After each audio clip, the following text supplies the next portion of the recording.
Boa noite a todos.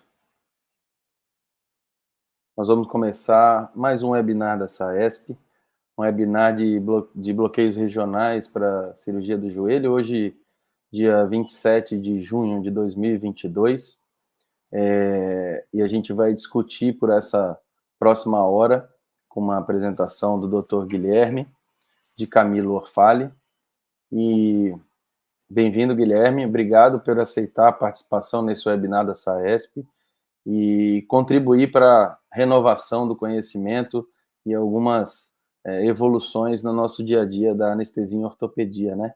Muito obrigado. E também queria chamar a doutora Cristiane Nop Cristão. Obrigado, Cristiane, também pela participação. O doutor Guilherme vai fazer a apresentação e a doutora Cristiane vai ser a nossa moderadora. A gente vai, no final dessa apresentação, discutir um pouco sobre as práticas, as maiores novidades, as grandes dicas, né, os grandes hacks da anestesia regional para joelho. Espero que todos aproveitem.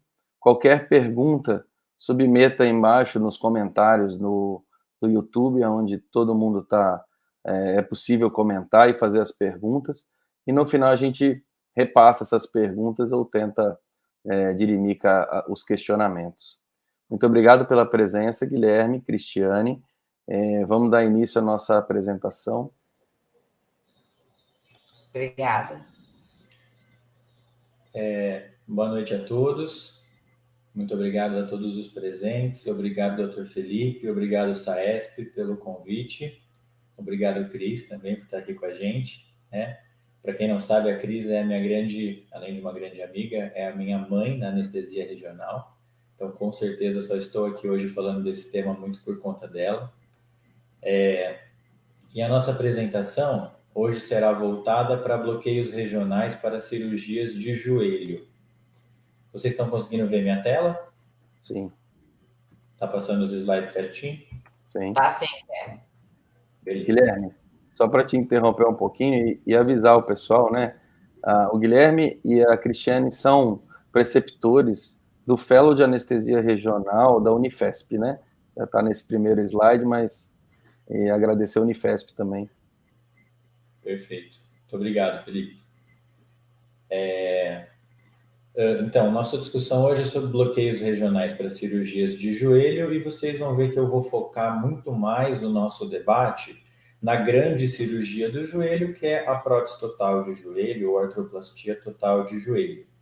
E vamos discorrer bastante sobre isso ao longo da aula e, ao final, a gente pode falar, eventualmente, o que cada um faz para outros procedimentos artroscópicos ou reparos abertos, enfim, cirurgias não artroplastias, ok? Não tenho nenhum conflito de interesse nessa apresentação, apenas difundir o conhecimento aí da anestesia regional. Então, vamos começar. Como é de conhecimento de todos, a artroplastia total de joelho, ou ATJ, ou prótese total de joelho, ou PTJ, é um dos procedimentos ortopédicos mais realizados no mundo e também um dos com maior potencial álgico no pós-operatório. Estima-se que mais de 600 próteses são realizadas por ano nos Estados Unidos e mais de 100 mil próteses por ano no Reino Unido. As principais indicações para se realizar uma PTJ ou uma ATJ são doenças degenerativas da cartilagem, da articulação do joelho como um todo, como a osteoartrose ou osteoartrite, mais prevalente em indivíduos mais idosos ou aqueles mais jovens, mas que recrutam muito a articulação, como atletas, por exemplo. Artrite reumatoide, então doenças inflamatórias crônicas, autoimunes, idiopáticas, e mesmo artrites pós-traumáticas, aqui entraria, né, um indivíduo que sofreu um trauma de fato, ou até mesmo o nosso indivíduo mais jovem que faz exercícios de alta performance e de alto impacto. Somado a esse fato, também de conhecimento de todos, a tendência mundial de envelhecimento populacional. Então, segundo esse gráfico, né, que faz uma prospecção aí até 2100, a gente vê simplesmente que o número de idosos no mundo, em números absolutos, irá dobrar do que era em 2005 até mais ou menos aqui 2040, 2045. Então, com esse maior número de idosos, espera-se que esse procedimento seja muito mais feito daqui para frente, uma vez que se estima aí que 80% da população idosa seja portadora de osteoartrose ou osteoartrite, e ali já nos 65 anos você já tem uma prevalência de 35 a 45% dessa doença, sendo que ela é mais comum no sexo feminino. Outro grande desafio da anestesia regional, particularmente aqui para a prótese de joelho, é que para que haja um bom resultado pós-operatório, é necessário uma fisioterapia ativa, uma reabilitação precoce, que é realizada, segundo relatos da literatura, tanto de forma ativa por outros profissionais como fisioterapeutas, mas também com máquinas ou dispositivos de movimento contínuo passivo, ou seja, via de regra, esse paciente tem que mexer a perna, ele tem que movimentar a articulação para fazer uma boa reabilitação e, em conjunto a tudo que foi feito, técnica cirúrgica e anestésica, obter-se um bom resultado mediante esse procedimento.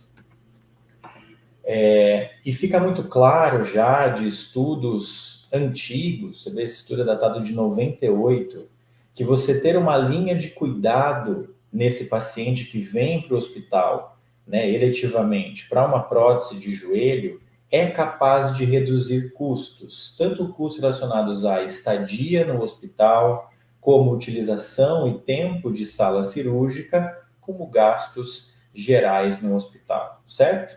Muito bem. Munidos desse conhecimento, a nossa primeira grande dúvida como anestesista é bem simples. E aí, anestesia geral ou anestesia regional? E aqui eu coloco bloqueio neuroaxial. Qual é a melhor técnica? Existe evidência, existe diferença de fazer uma PTJ sob anestesia geral ou regional? Então vamos aos artigos. Essa primeira revisão sistemática de 2009 reuniu 28 estudos sobre desfechos após uma artroplastia total de joelho, comparando os resultados aos pacientes que foram submetidos à anestesia geral versus anestesia neuroaxial. E, a princípio, não houve diferença entre as técnicas em termos de mortalidade, complicações cardiopulmonares pós-operatórias, sangramento, duração de procedimento e tempo de internação. Então, a princípio, a evidência que se tinha em 2009 era que não faria diferença. Mas esse estudo abria um precedente como desfechos secundários, ou seja, para os quais ele não foi desenhado para avaliar primariamente, que já mostravam que a anestesia regional neuroaxial, aqui uma raquianestesia, por exemplo, era capaz de reduzir os scores de dor pós-operatória, reduzir o consumo de morfina e também reduzir o evento adverso ou efeitos adversos relacionados ao uso do opioide sistêmico em grandes doses para analgesia pós-operatória, ou seja, foi um estudo que não mostrou diferença, mas deixou uma brecha para estudos posteriores. E o grande estudo posterior que veio foi publicado na Anesthesiology em 2013, comparando agora mais de 400 mil pacientes submetidos a uma técnica anestesia geral versus neuroaxial para a prótese total de joelho. E aqui os resultados são praticamente incontestáveis. Viu-se com uma bela significância estatística que optar por uma anestesia regional, um bloqueio neuroaxial em PTJ é capaz de reduzir complicações pulmonares e cardíacas pós-operatórias, reduzir todas as infecções, particularmente pneumonias, e também lesão renal aguda, aqui provavelmente pelo menor sangramento pós-operatório, que também se reflete pela menor utilização de ventilação mecânica, menor taxa de transfusão de derivados sanguíneos e menor mortalidade em 30 dias. Então, esta primeira pergunta, ainda mais dada a robustez desse artigo, está respondida. Prótese total de joelho desde que não haja contraindicação clínica do paciente e também, por que não, uma contraindicação associada à experiência da sua equipe cirúrgica e do seu cirurgião, que também deve sempre ser levado em conta, é óbvio, deve ser realizada a princípio sobre bloqueio neuroaxial. Se você vai ou não associar uma anestesia geral, isso pode ser discutido, isso é um segundo ponto, tá? Mas os benefícios da RAC são muito bem estabelecidos. Muito bem, mas e agora? E para analgesia pós-operatória? Qual é a melhor técnica, né? Os opioides neuroaxiais, a morfina peridural ou a morfina intratecal, ou um bloqueio periférico guiado por ultrassom? Quais são as evidências? O que nós temos realmente na literatura sobre isso? Para começar a discutir anestesia regional, como sempre, nós temos que revisar um pouco, ou até bastante, né, da anatomia dos membros inferiores, a anatomia e inervação dos membros inferiores, principalmente aqui do joelho. Então, como se sabe, de maneira didática, a inervação do membro inferior é dividida em plexos lombar e sacral. O plexo lombar vai de T12 a L5 e o plexo sacral vai de L4 a S5. Obviamente, o fato do plexo sacral se iniciar aonde ainda não terminou o plexo lombar mostra que, na verdade, o que existe é um grande plexo lombosacro e que essa divisão é meramente didática para facilitar o nosso estudo e aprendizado. De maneira rápida e direta, o joelho é inervado por 3 grandes nervos. Fácil assim. Do plexo lombar eu tenho o nervo femoral e o nervo obturador, principalmente o obturador profundo ou posterior, que vem para a região medial do joelho. Todos eles são ramos de L2 a L4. E do plexo sacral eu tenho o grande nervo ciático ou isquiático, né, no seu melhor nome, ramo aqui de L4 até S3. Perfeito? Mas isso é muito genérico, né? A gente precisa esmiuçar um pouco mais a inervação do joelho para entender as diversas técnicas de anestesia regional voltado para esses procedimentos cirúrgicos. E quando a gente olha com um pouco mais de detalhe, a gente enxerga que a informação que eu passei para vocês no slide passado, ela é bastante simplista, porque apenas na região anterior da cápsula articular do joelho, eu tenho quase 9 ou 10 ramos, né? Quase 10 ramos ou 10 nervos que chegam para inervar essa articulação apenas em sua região anterior. Então, eu tenho, na verdade, ramos do vasto lateral, vasto intermédio, vasto medial. Tenho os 4 geniculares, superolateral, superomedial, inferomedial e inferolateral. Eu tenho o ramo infrapatelar do nervo safeno, ramo direto agora aqui do nervo femoral, a maioria deles, né, como tal. E tenho também ramos aqui do nervo fibular comum, ok? Na região posterior, a coisa é um pouco mais simples. Eu tenho como principal nervo aqui o nervo ciático e seus 2 grandes ramos, fibular comum e tibial, e tenho o nervo obturador na sua porção mais posterior ou profunda, como já foi dito. Gosto bastante dessa imagem, desse artigo aqui de 2021, porque ela divide a inervação da região anterior do joelho em 4 quadrantes e coloca de maneira bem didática, em azul, quais são os ramos do nervo femoral, em amarelo, os ramos do nervo fibular comum e isquiático, e em vermelho, os ramos do tibial, ok? Então, aqui na região superolateral do joelho, nós temos os ramos do vasto lateral e vasto intermédio, ramos do femoral. Tenho aqui o genicular superolateral, que é ramo do fibular comum e do ciático. Na região superomedial, temos toda a inervação a cargo do femoral. Então, tanto aqui o ramo do vasto medial, vasto intermédio e o genicular superomedial, todos eles ramos do femoral. Na região inferomedial, eu tenho o nervo genicular inferomedial, que agora é ramo do nervo tibial, e tenho aqui o ramo infrapatelar do nervo safeno, obviamente o ramo do femoral. E na sua região inferolateral, nós temos o nervo fibular comum, como já foi mostrado anteriormente, e o nervo genicular ínfero lateral, ok? Então, apenas para dar analgesia para a região anterior do joelho, veja quantos ramos e quantos alvos para bloqueio periférico que nós temos. A partir desse entendimento, vamos aos estudos e vamos entender como se construiu o conhecimento até o que a gente tem hoje de evidência. Essa primeira revisão sistemática da base Cochrane mostra para a gente 45 estudos com mais de 2.700 pacientes, comparando para analgesia pós-operatória o bloqueio do nervo femoral. Muito desse artigo compara o bloqueio do nervo femoral com a PCA peridural, mostrando que o bloqueio desse nervo, como já era de se esperar, garante uma analgesia muito eficaz, com menos náusea e vômito pós-operatório associado ao uso do opioide neuroaxial, ok? Então, de fato, se você tiver uma cirurgia de joelho, como nós vamos discutir ao final da aula, outras cirurgias de joelho, incluindo o joelho do trauma, que não é o joelho eletivo, o bloqueio do nervo femoral é o principal bloqueio, a principal técnica de anestesia regional para garantir a analgesia da região anterior do joelho, como já foi mostrado aqui, né? A gente vê que a principal cor que aparece aqui nesses ramos é a cor azul, então o principal nervo que nerva a região anterior do joelho é o nervo femoral. Ok? Então esse estudo faz todo o sentido. Ele só tem um grande problema.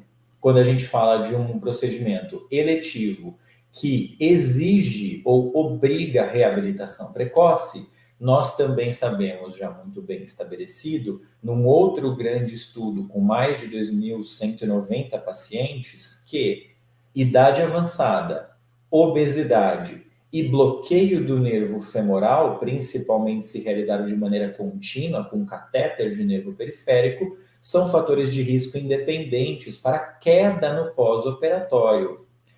Então, eu não posso usar dessa tática, dessa estratégia de anestesia regional no procedimento prótese de joelho, por essa razão. Então, qual será a minha alternativa para conseguir uma analgesia eficaz, algo que possibilite reabilitação precoce e, portanto, tenha apenas um bloqueio sensitivo, sem comprometimento motor, e que poupe ou reduza os efeitos colaterais clássicos associados ao uso do opioide neuroaxial? Esse bloqueio, já muito conhecido de todos, acredito eu, é o bloqueio do canal dos adutores, né? Muita gente já nos cursos que a gente dá tem muita dúvida onde começa propriamente o canal dos adutores, né? Nós começamos sempre mostrando essa região, escaneando a região femoral, né? Onde nós temos o nervo, artéria e veia, de lateral para medial, aquela imagem clássica. Se eu venho para lateral, eu tenho sartório, medial tenho pectíneo e embaixo tenho o músculo ilho-psoas. Conforme o nosso probe é avançado em direção caudal, você nota que a artéria passa a ficar mais profunda e o sartório se anuncia acima dela. Falamos que a artéria ficou subsartoriana. No momento em que o sartório cruza totalmente o eixo, né, ou meridiano do vaso femoral, da artéria femoral, e toca o adutor magno do outro lado, nós dizemos que saímos do triângulo ou trígono femoral e entramos no marco sonoanatômico do início do canal dos adutores, que em sua imagem clássica será formada centralmente pela artéria e veia femorais, superiormente pelo músculo sartório, aqui é aquela pegadinha, né? Lateral está o vasto medial, porque ele é medial ao fêmur, mas está lateral à minha imagem. E medialmente estão os adutores, aqui principalmente adutor magno. Aqui no meio passa o nervo safeno, muito conhecido de todos. E a minha região de analgesia é a região anteromedial da coxa, anteromedial do joelho e medial da perna até o maléolo medial. Notem, né? Não é a discussão de hoje, mas vejam que o osteótomo aqui do maléolo medial da tíbia tem contribuição do safeno, ok? Então, que realmente esse bloqueio é necessário para cirurgias de tornozelo, por exemplo. A grande questão, que não muita gente sabe, é que o bloqueio do canal dos adutores não chama bloqueio do nervo safeno. E isso tem um motivo. Já está muito bem estabelecido por vários estudos que quando eu realizo o bloqueio do canal dos adutores, eu tenho, além do bloqueio do nervo safeno, principal ramo sensitivo do nervo femoral, eu tenho bloqueio do nervo vastomedial, do genicular superomedial e mesmo ramos geniculares do nervo obturador profundo ou posterior. Então é um bloqueio muito mais completo, muito mais abrangente do que simplesmente dizer vou bloquear o safeno lá no canal, certo? Então, a analgesia da região anteromedial do joelho, por esse bloqueio, parece estar muito bem coberta. Isso se prova por outras revisões sistemáticas da mesma base Cochrane, mostrando aqui o efeito do canal dos adutores para analgesia pós-operatória de indivíduos submetidos a prótese total de joelho. Aqui ele compara canal dos adutores versus nervo femoral e viu-se que não tem nenhuma diferença. E isso é muito bom para nós, do ponto de vista que o bloqueio do canal consegue ser tão completo quanto o bloqueio do nervo femoral, certo? Existe uma outra grande discussão, né, se o bloqueio do canal deve ser feito mais proximal ou mais distal. Não acho que temos que entrar tanto no mérito, mas assim, quem advoga fazer mais proximal? Advoga que você pega mais fibras sensitivas que vão inervar a região anteromedial do joelho, mas com o preço de que se você errar no volume, você pode ter uma dispersão cefálica do anestésico local e acometimento do nervo femoral com bloqueio motor, que aqui vocês já entenderam que é muito indesejado. Enquanto que eu faço mais distal, eu tenho total segurança que não vou pegar o nervo femoral, mas posso perder muitos ramos sensitivos e fibras que levariam à inervação completa da região anterior do joelho, certo? Na minha opinião, eu faço sempre na região média. Pego ali entre a espinha ilíaca e o joelho, traço uma linha, divido por 2 e faço no meio do caminho. Não tenho tanta ciência nesse sentido. Mas quando eu comparo aqui o canal dos adutores, também aqui contra o femoral, né? Você vê que o nosso gráfico vai tender ao bloqueio do femoral, porque ele sempre vai ser um bloqueio mais completo, mas sem diferença estatística, tudo bem? Então, você tem significância no canal dos adutores. Ele é um bloqueio comprovadamente bom para essas cirurgias. Outro bom ponto, outra boa questão do canal dos adutores é que ele é um sítio excelente para passagens de catéter. Um catéter que garantiria analgesia tanto intra como pós-operatória. Aí 2, 3, 4, quantos dias você precisar. Ok? Aqui é um outro estudo, então, comparando, né, que o canal é um bom sítio para inserção do catéter, e ele compara um pouquinho aqui mais proximal, mais distal, algo que a gente já comentou previamente. Pois bem, então parece que a região anterolateral está bem coberta, ou pelo menos a região anterior está bem coberta, né? Mas e essa região anteromedial, pessoal, acho que eu falei algumas vezes lateral, mas é anteromedial, certo? Como nós já vimos aqui. Mas e a região lateral do joelho? O que eu poderia fazer para uma eventual falha ou dor pós-operatória, para evitar dor pós-operatória nesse sítio? É aqui que a gente entra com o bloqueio dos nervos geniculares, né? Nós já vimos que eles são ramos de diversos nervos, que existem 4, o superolateral, superomedial, o infralateral, o inferomedial. Aqui a gente vai focar no bloqueio do genicular superolateral. Por quê? Porque nós já explicamos que essa região anteromedial do joelho, ela vai ser coberta pelo bloqueio do canal dos adutores, ao passo que a região inferolateral não pode e não deve ser bloqueada pela proximidade do genicular inferolateral com o fibular comum, né?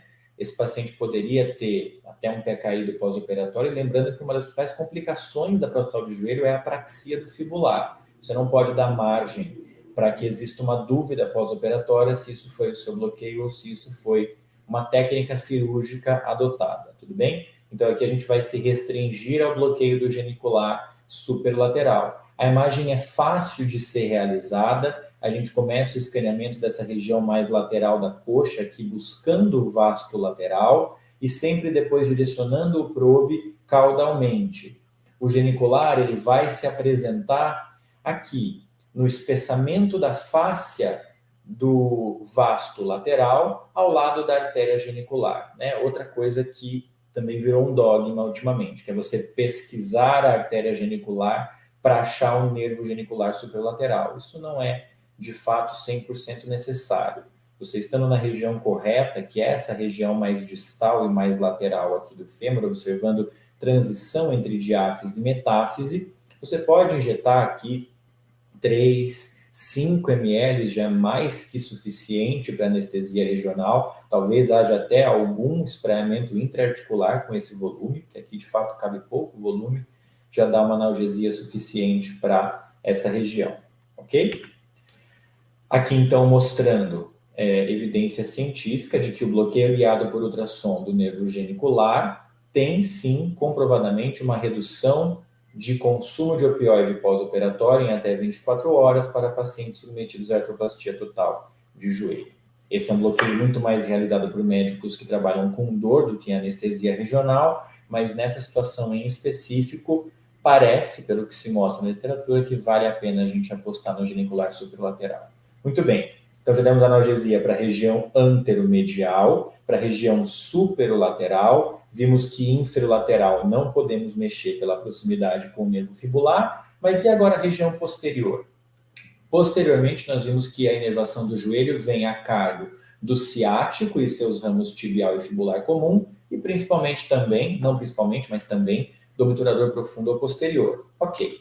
Aqui o que a gente poderia fazer era um bloqueio do ciático, né? Muito óbvio pensar nisso, como se pensou lá atrás, vou fazer um bloqueio do femoral para o joelho. Será que haverá benefício em analgesia pós-operatória? Fica muito claro que o benefício em analgesia pós-operatória de um bloqueio do nervo ciático, seja com uma prótese do joelho ou outra cirurgia do joelho, é excelente, com evidência científica de analgesia aqui até 6 horas, usando anestésico local sem adjuvante, ok? O problema, como nós já comentamos, é que o bloqueio do nervo ciático virá junto com ele com bloqueio motor, e isso não será tolerado nessa cirurgia. Como alternativa, criou-se ou desenvolveu-se o bloqueio conhecido como IPEC. O que significa IPEC? É o I de infiltração entre a artéria poplítea e a cápsula do joelho. Então, a princípio, uma ideia bastante simples, né? Você tem uma abordagem mais medial e uma abordagem posterior do IPEC.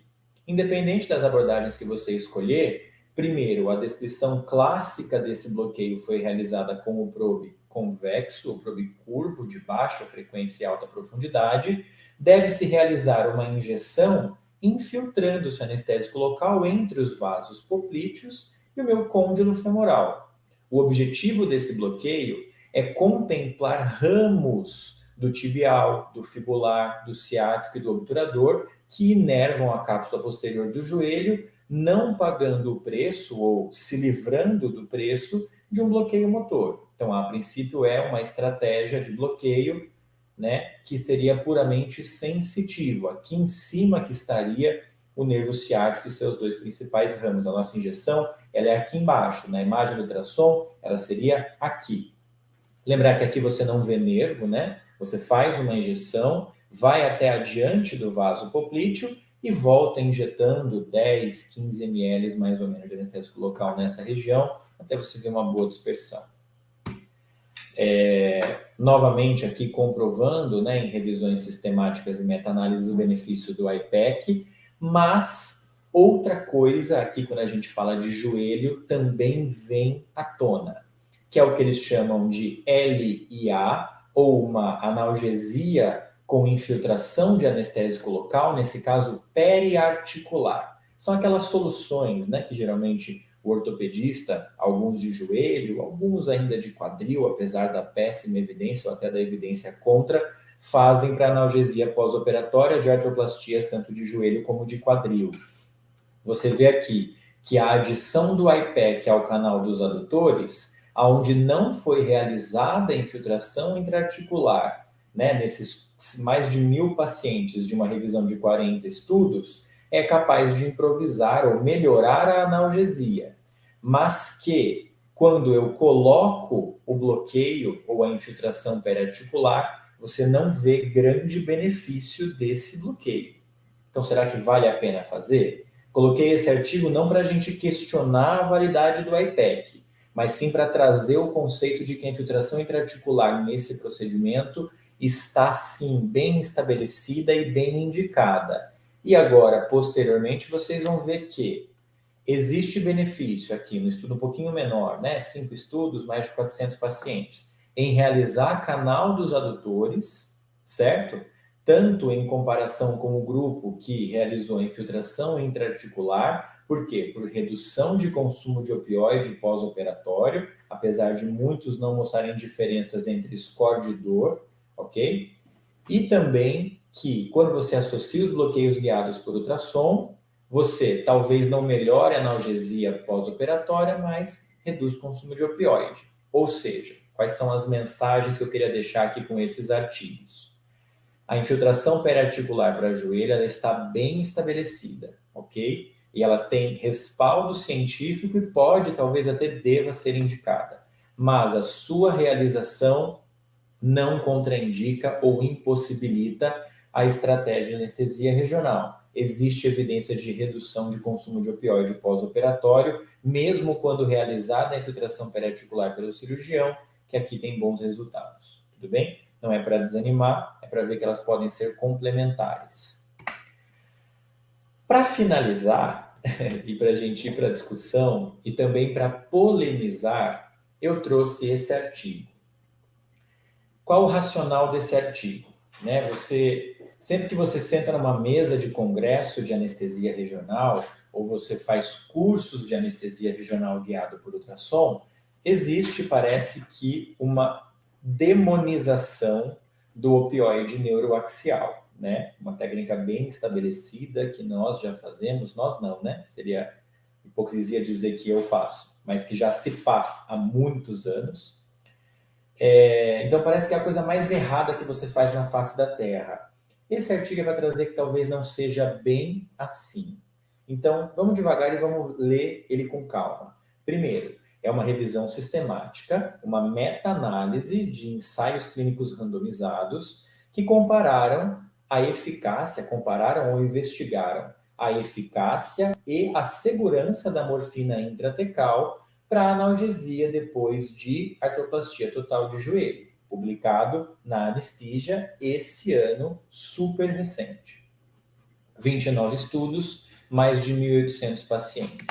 Qual foi o resultado? O resultado foi que... esse slide deveria vir primeiro, desculpem. O resultado foi que uma dose de 100 microgramas de morfina, 150 a 200 e até mais que 200, é muito eficaz, com significância estatística, para reduzir scores de dor pós-operatório, nesse caso aqui em até 12 horas. Então, está bem estabelecido que morfina intratecal produz ou gera analgesia satisfatória. O que nós vemos na prática, que vai um pouco contra o que está no livro, é que aquela analgesia de 24 horas não é tão bem observada, né? A gente vê em geral ali, principalmente em cesáreas, onde ainda se usa muita morfina intratecal, uma analgesia de 16, 18 horas, não muito mais do que isso. O grande problema é que esse artigo viu também que a morfina ela é um fator de risco para náusea e vômito pós-operatório. Você fala assim, isso mesmo, Gui. É isso que você discutiu até agora, né? Que a gente deve retirar o opioide neuroaxial para evitar a complicação pós-operatória desse opioide, bradicardia, prurido, retenção urinária, delírio, náusea e vômito pós-operatório. O problema é que esse estudo viu que existe uma safe dose, ou seja, que a partir de 100 microgramas existe sim um aumento do risco de náusea e vômito pós-operatório, mas que abaixo disso esse risco não é significantemente ou não tem significância estatística, não é significante. E aí vem um problema, né? Não um problema, mas pelo menos para quem gosta muito de anestesia regional, vem um grande dado contra ao que nós preconizamos ou o que nós pregamos, né? Se a morfina intratecal tem uma analgesia comprovada e excelente, e existe uma safe dose onde você não parece aumentar tanto efeitos colaterais assim, por que é que então a gente não faz hack com morfina, ao invés de bloqueio regional? Fica a dúvida. Acho que a gente pode responder isso nas discussões, talvez, né? Grandes pontos aqui primeiro.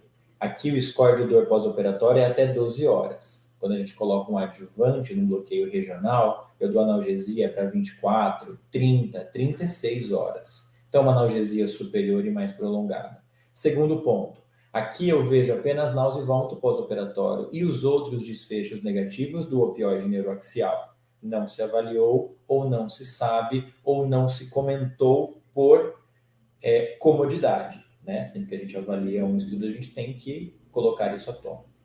Mas eu quis trazer o estudo até para mostrar que existe benefício, existe evidência, ela está aí. E principalmente para a gente refletir. Se de fato o anestesista quer cada vez mais ser um médico do perioperatório, adaptando e modificando a nossa estratégia anestésica para dar o maior conforto possível ou de maior tempo possível no pós-operatório para os nossos pacientes, é necessário que nós façamos um algo a mais. Um single shot de anestésico local aqui, por exemplo, bup ou ropivacaína, comparado com esse estudo de morfina intratecal, que não aumentou desfecho negativo, é praticamente você só agregar uma dificuldade a mais à sua técnica anestésica sem grande diferença. Está aí que não tem grande diferença. Agora, quando a gente coloca no jogo adjuvantes, as medicações certas no lugar certo, quando a gente passa catéter e deixa isso no pós-operatório, quando a gente tem a simples preocupação de passar no quarto do paciente no dia seguinte e ver se há necessidade de repicar um bloqueio, e o canal dos adutores é um bloqueio facilmente replicável e que nós lá no Hospital Moriá fazemos de rotina no pós-operatório das próteses de joelho, aí sim você começa a mudar um pouco o desfecho, aí sim a gente traz, né, o grande benefício da anestesia regional guiada por ultrassom atômico. Como conclusão, então, da anestesia regional para artroplastia total de joelho, ficou claro que esse é um procedimento muito comum e potencialmente doloroso, que a reabilitação precoce é essencial para o desfecho adequado e benéfico desse paciente no pós-operatório, que, aparentemente, a combinação de canal dos adutores com o IPEC, colocando ou não o bloqueio do nervo genicular superlateral, parece ser uma opção excelente e comprovada de analgesia pós-operatória, que a infiltração intraarticular tem eficácia comprovada pela literatura e deve ser estimulada para joelho. A Cris pode falar isso muito melhor do que eu, mas a princípio desestimulada para quadril, e que o uso de adjuvantes e catéteres deve sempre ser cogitado, sempre que possível, para garantir ao paciente o maior tempo e maior qualidade de analgesia, aí sim sobressaindo o real benefício dessa técnica. Não é porque seu paciente está com dor ou não está com dor na RPA que você fala, fiz a melhor anestesia possível. Aí das 6 horas está morrendo de dor no quarto. Quer dizer, ele nem começou a reabilitar ainda. Então não é só aqui que você tem que agir. Você tem que agir realmente no perioperatório e no pós-operatório aqui nesse caso. Agradeço a todos pela atenção e novamente ao Felipe e toda a gestão da SAESP pelo convite e oportunidade. Fico à disposição agora, todos nós, né, para debatermos um pouquinho sobre anestesia regional para outras cirurgias de joelho. Espero ter conseguido contribuir aí para o aprendizado de todos. Muito obrigado, fico à disposição para dúvidas tanto agora como rede social ou e-mail. Obrigado você, Guilherme. Foi uma ilustre aula. Isso aí vai ficar Vou te dizer que durante o tempo que vai passando, isso aí vai ficar disponibilizado na plataforma da SAESP e com certeza vai ter muito consulta durante muito tempo para a gente poder, em pouco tempo, a gente saturar uma complexidade, né, que é um bloqueio e uma inervação de joelho dessa forma. Muito parabéns, meus parabéns mesmo. Eu fiquei com umas 80 dúvidas só, mas a Cris vai... Bom, então, Felipe, se você está com dúvida, eu vou deixar você tirar as dúvidas. Eu tenho uma dúvida minha, não é dúvida. Eu vou... Então vai. Tem pessoas mandando aqui dúvidas aqui, e essa dúvida aqui, assim, né? As pessoas mandaram perguntas muito interessantes, mas eu já quero complementar, né? Porque eu sou contra o opioide, né? Neuroeixo, quem faz anestesia regional não gosta de opioide neuroeixo, e a minha maior contestação do opioide neuroeixo, e eu faço muito quadril, mas o trabalho mostra a mesma coisa, né? O trabalho é opioide neuroeixo para prótese de joelho, e o que esses trabalhos avaliam, e a gente percebe isso, né? Ele avalia o quê? Ele avalia score de dor, né? Mas eu sempre contesto isso. Às vezes, você só avaliar o score de dor e o consumo de opioide, e pode até ser semelhante nas primeiras 6 horas, nas primeiras 12 horas, você não está fazendo uma avaliação criteriosa do seu doente. Você pode ter, sim, um doente que está consumindo o mesmo tanto de opioide, tendo o mesmo score de dor, só que o cara que recebeu o opioide no neuroeixo, ele está deitado. O cara que recebeu um canal dos adutores, o cara que está com um catéter, ele está andando, entendeu? Ele está fazendo uma fisioterapia, ele está subindo o degrau. Então, isso muda pós-operatório, isso muda reabilitação. O doente é outro. Cirurgião de joelho, tudo que ele não quer é um joelho congelado, né? O cara, porque se o paciente tem dor, o que ele faz? Ele não se mexe, ele fica quietinho, deitado. E isso a gente muda. O paciente que recebe mais opioide, ele fica sonolento. E o que a gente percebe, o viés desses trabalhos grandes, meta-análises grandes, e acontece nos dois, tanto para prótese de joelho quanto para prótese de quadril, é isso. Você vê que eles avaliam score de dor, consumo de opioide. E muitas vezes, a grande maioria, pelo menos para quadril, eu posso falar, até ano passado, esse ano saiu um que avaliava sobre se o paciente estava andando ou não. Entendeu? Então, esse é um baita de um viés. Você não está vendo o seu doente como um todo, você não está vendo o pós-operatório. E cirurgião que faz cirurgia eletiva, tanto de quadril quanto de joelho, ele quer que o doente dele ande, né? Então, isso muda, tá? Então, eu sempre gosto de colocar isso, colocar a pulga atrás da orelha, porque para evitar o comodismo, se tem esse trabalho aí, vamos fazer uma raquinha aqui com morfina e um abraço. Só que é uma coisa, né? A morfina vai ter o pico de ação dela em 6 horas, só que o seu doente daqui a 12 horas, ele vai estar com dor, né? Ele não vai se mexer, ele não vai andar, não vai fazer a físio. O cirurgião não vai ficar contente com você. Ou o cirurgião pode até tolerar isso se ele não conhece, se ele não viu o que é um pós-operatório de um paciente com catéter, né? A gente vê que é outro pós-operatório. Mas, enfim, eu vou passar uma pergunta aqui, que eu gostei muito dessa pergunta. Tem várias perguntas aqui pro Guilherme. E assim, a gente está focando mais na prótese de joelho, né? Mas depois a gente pode até comentar um pouco sobre as artroscopias, né? O cirurgião de joelho gosta, né, de chegar e perguntar que horas o paciente dele pode ir embora. E tem muito anestesista que fica desconfortável com isso. Mas a primeira pergunta que eu quero passar para o Guilherme aqui é do Fábio Toledo. E ele colocou uma pergunta interessante. Como conciliar a LIA, que é a infiltração local por anestésico local, que é feita pelo cirurgião, mais IPEC, mais safeno, mais genicular superolateral, quando se diz respeito à massa de anestésico local total utilizada? Será necessário abandonar a LIA, a infiltração? E aí, Bé? Uma pergunta bem boa mesmo, Fábio. Acho que posso falar um pouquinho da experiência do que a gente faz lá no hospital. Em geral, as duas abordagens são combinadas.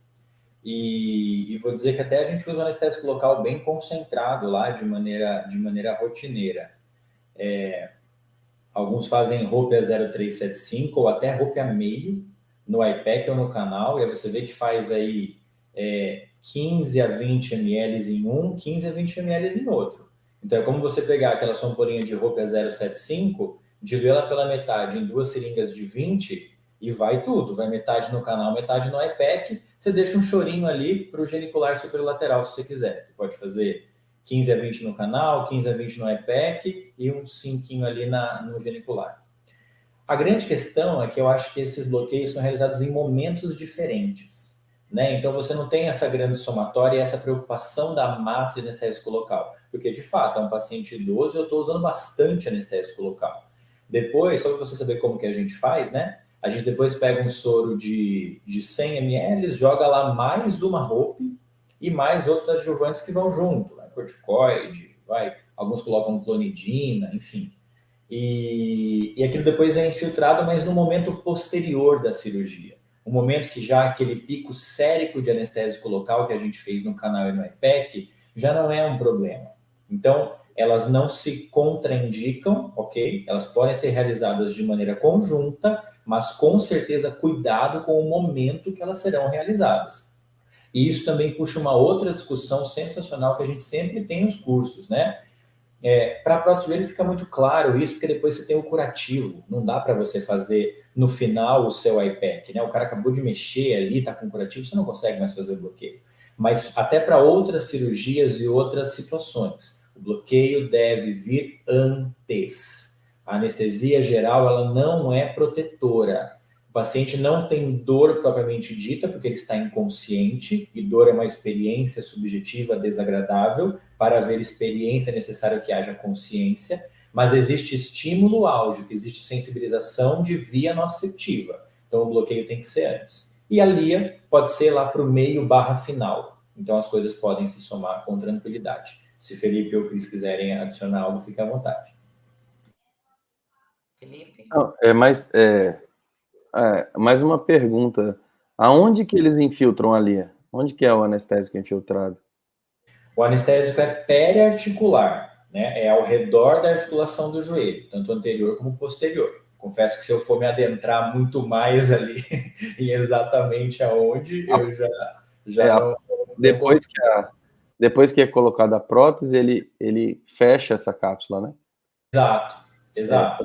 E ele Então, essa infiltra infiltração normalmente a parte mais final. proximal, né? Exato, exatamente.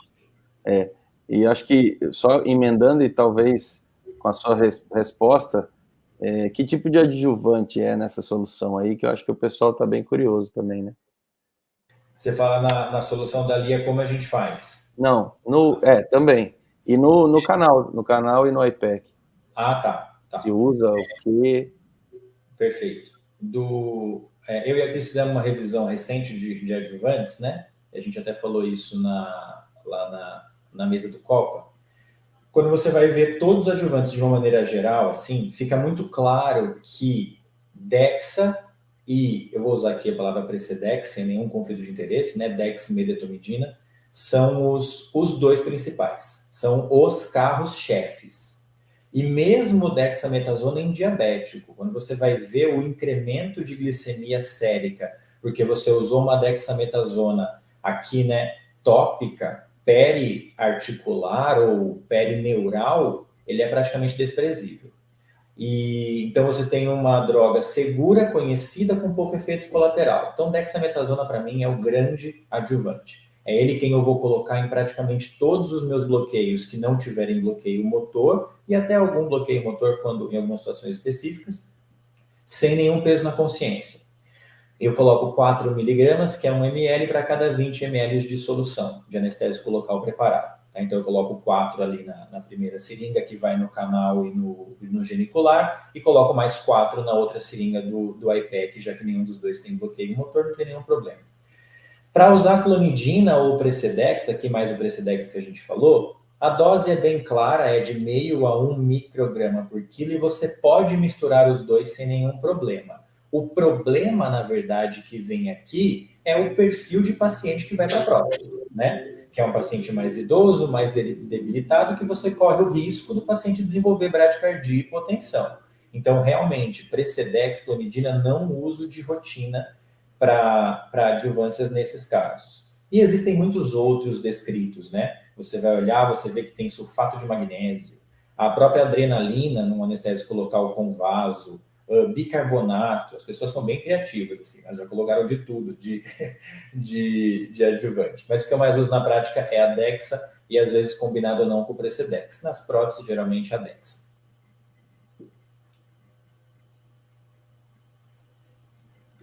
E na infiltração periarticular, aí realmente eu acho que, até se você for pegar, Felipe, estudos sobre o que é colocado na LIA, você vai ver que, sim, cada um faz a sua poção. É bem assim mesmo. Você vai ter serviços que, além de colocar a roupa ali em 100 ml de soro, colocam mais corticoide, às vezes hidrocortisona ou dexametasona. Tem colegas que colocam anestésico local com vaso, a própria roupa, que já tem vasoconstritor intrínseco, né, até para reduzir ali edema, sangramento. Clonidina, alguns colocam AINE, até colocam cetoprofeno tópico ali então é bem místico assim o que se faz. Posso falar que no nosso serviço a gente faz geralmente 100 ml com uma roupa, uma clone, uma hidrocortisona e uma dexametasona, e às vezes vai um cetoprofeno também. Mas acho que isso é muito mais do que um dogma, é algo que cada um faz de um jeito. Então, sobre a LIA, é isso, né? Apesar de ser bem estabelecido para cirurgias de joelho, tem esse viés, né? Cada cirurgião, cada equipe, eles colocam as coisas, né? A gente vê até opioide, tem uns que põem opioide, põem corticoide, e as doses, enfim, mas cada um tem uma mistura da cabeça deles. Não da cabeça deles, né? Eles trazem de outros protocolos, mas a gente vê que é muito variável. Dá certo, porque o que a gente percebe é que os pontos, quando é na PTJ, são bem protocolados. Então, você vê que mesmo quando você troca de equipe, e é uma equipe que está acostumada a fazer infiltração, se a gente não fizer os bloqueios regionais, o paciente fica bem no pós, porém, o intra, se a gente não fez os bloqueios da anestesia regional, é muito mais difícil de se manter esse paciente, né? Porque até chegar nesse momento que ele infiltrou, se a gente não fez nenhum bloqueio, a gente fez um aporte de opioide aí muito maior para você segurar esse paciente, e isso tem a sua conta mais tarde, né?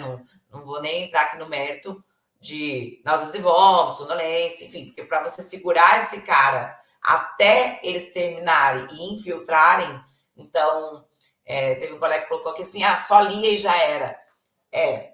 Nem sempre. Tem outro colega aqui que ele colocou o que acham a respeito da LIA sem adjuvantes.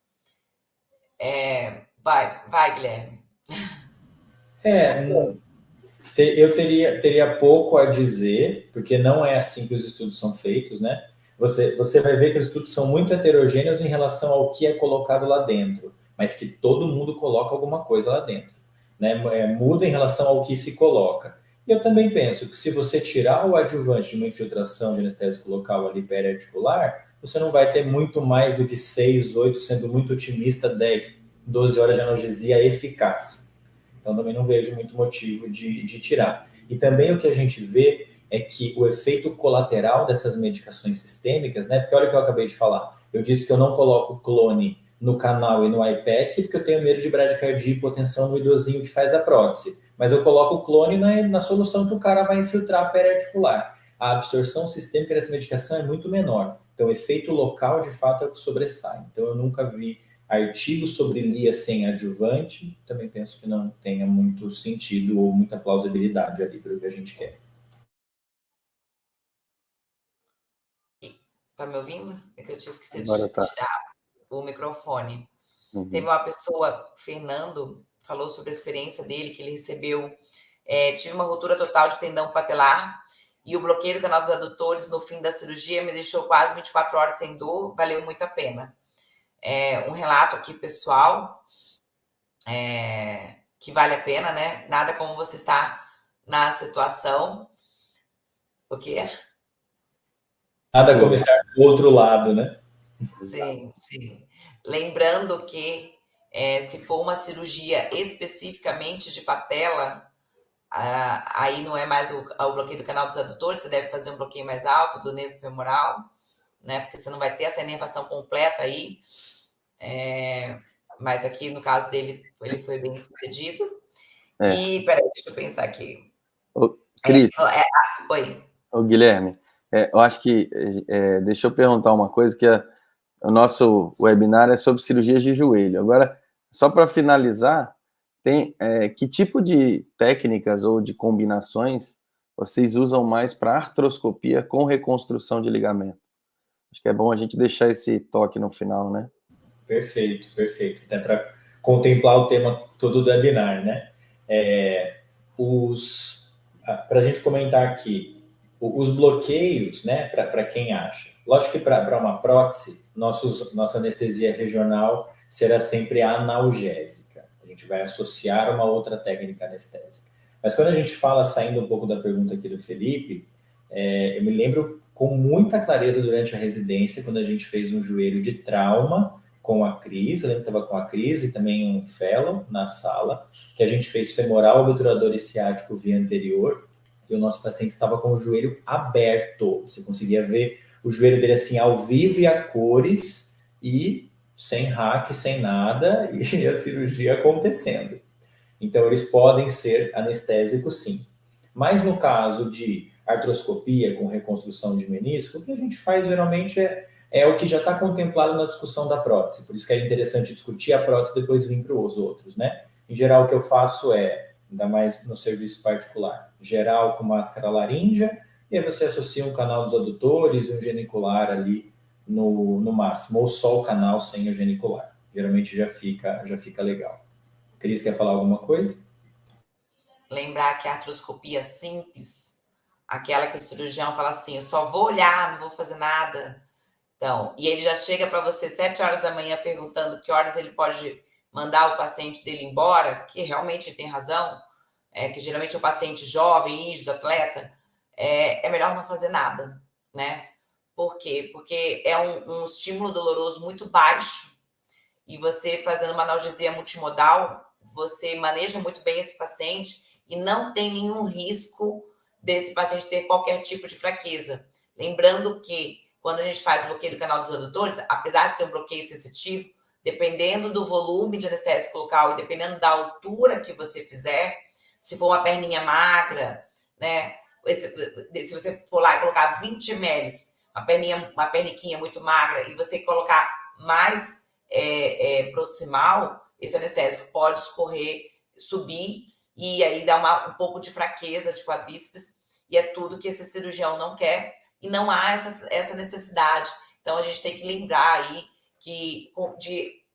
desse relacionamento, né? O grande desafio das cirurgias de joelho, mas não para o trauma, mas para o cirurgião eletivo, é isso. Vai ter alta hoje? Não vai. Vai ter físio? Não vai. O que ele de fato vai fazer? Qual é a proposta? Qual a proposta cirúrgica? Qual a proposta analgésica? Se vai andar, não vai andar?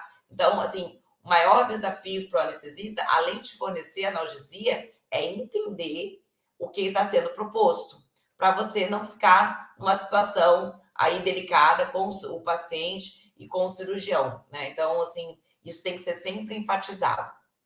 Acho que é isso que eu queria colocar. Nós tivemos, inclusive, Felipe, só para comentar rapidinho, até um relato de uma colega anestesista que foi submetida, se eu não me engano, a um reparo também, foi ligado à cirurgia de ligamento, a via artroscópica, lá no grupo, quando eu não era ainda do hospital. E parece que o colega tinha uma técnica diferente, não usou garrote, usava uma pressão bem alta ali interarticular na artroscopia, e ela acordou urrando de dor, mesmo depois do canal, dor inclusive na região posterior do joelho, que não é nada comum, né, quando a gente vê assim de artroscopias. Então, concordo 100% com a Cris, acho que é ou uma hack ou geral, com canal ou nada. Ótimo. Tem uma pessoa que... o Silvio... Já deu tempo, gente? Deu, né? Não, pode ir. Ótimo. Ele colocou uma observação bem bacana aqui. Apenas para lembrar que o próprio procedimento cirúrgico e o torniquete já causa certo grau de fraqueza do quadríceps. Parabéns pela aula. E ele tem toda a razão. Eu queria acrescentar uma outra coisa também. Uma vez, eu fiz uma anestesia para joelho, que joelho é sempre desafiador. E você precisa conversar com o cirurgião e, às vezes, durante o procedimento, o cirurgião pode mudar a técnica de acordo com o que ele encontra no caminho. e era um pós-operatório de uma prótese, era uma revisão que tinha infectado. E aí entrou, drenou, enfim, e eu havia feito acho que um canal, nem lembro mais, mas não era prótese, enfim, eu havia feito um canal e o IPEC. E aí eles tracionaram aqui um dos tendões mais alto. E aí quando o paciente acordou, ele falou assim: doutora, eu não tenho dor nenhuma no joelho, mas eu tô com dor na região aqui medial da coxa. E o que aconteceu? Na verdade, quando eles tracionaram o músculo, na hora da manipulação do joelho, o que eu não havia bloqueado, né? Eu não havia bloqueado o outro ramo do obturador, que era o obturador anterior. E aí o paciente falou assim: olha, eu não sinto dor nenhuma no joelho, porque eu havia feito tudo, tinha coberto o joelho inteiro. E aí, na hora que ele acordou, como tinha sido muito manipulado, eles tracionaram o músculo, e aí ele estava sentindo uma dor aqui, mas na região mais proximal, medial da coxa.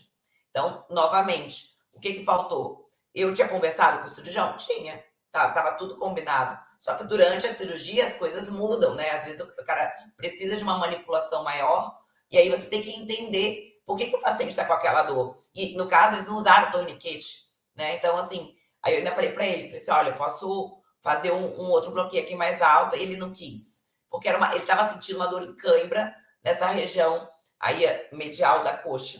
Então, assim, eu estou complementando isso, porque são situações que às vezes a gente não prevê e podem acontecer. Então, assim, o fundamental para você fazer uma boa anestesia regional é lembrar que você precisa não só ter uma boa comunicação com o cirurgião, entender toda a anatomia. Se você não entende a anatomia, o paciente chega para você fala para você que você não está com dor nenhuma no joelho, mas ele tem uma dor alta aqui na região medial da coxa, você tem que entender o porquê que aquilo aconteceu, entende? Então, você precisa entender toda a questão da anatomia, da inervação, da origem dela, para você até conseguir sanar, se você não conseguisse, no caso, com a analgesia multimodal. Ele acabou não querendo outra agulhada. Isso acontece até no enxerto, né? Na retirada do enxerto da artroscopia, né? É uma área ali muscular que sofre uma lesão traumática, né? Para retirar o enxerto, e normalmente fica com dor. Eu sei bem como é isso, que eu já fiz essa cirurgia. Dói bastante na área principalmente nas fisioterapias pós-operatórias, é onde mais dói os alongamentos, tudo onde tem a retirada do enxerto. E todo mundo fala que não dói nada, né? Exato. Esse comentário da Cris também, Felipe, lembra bem a gente do seguinte: a gente está muito acostumado a fazer canal dos adutores para joelho, né? E às vezes você tem uma outra indicação, um joelho que não tem essa necessidade de reabilitação precoce, que você opte por um bloqueio do femoral, que será mais completo. A gente só não pode esquecer que quando a gente faz o canal, a gente contempla muitos outros ramos, incluindo o obturador. Quando eu faço um bloqueio sozinho do femoral, aqueles ramos de vasto intermédio, vasto medial, isso está coberto. Até o próprio genicular supermedial. Agora, o obturador tem que ser feito em separado, nesse bloqueio quando a gente faz o femoral. Às vezes a gente esquece, né? Porque você fala, é o femoral quem pega a maior parte da região anterior do joelho. De fato é. Mas quando você faz o canal, você contempla o obturador. Só com o femoral, não. Então, no meu caso foi isso, né? Ele tirou um enxerto que não estava previsto, e aí o obturador não estava contemplado aí nessa região mais alta, ficou com uma cãibra. E pode acontecer. Ótimo, gente. Bom, a gente passou um pouquinho aqui. Quero agradecer muito ao Guilherme, à Cristiane, por ter disposto desse tempo aqui em prol do conhecimento e da atualização da anestesiologia. A SAESP sempre está de braços abertos para qualquer tipo de demanda em anestesia regional, em webinars. E muito obrigado pela presença e pela contribuição. Obrigado nós, Felipe. Muito obrigado pelo convite. Obrigado a todos os espectadores. Obrigado, Cris. Obrigada, Guilherme. Você brilhou. Parabéns, viu? Muito obrigada. Boa noite. Obrigada, Felipe. Foi ótimo. Boa noite, gente. Obrigado. Boa noite. Tchau, tchau.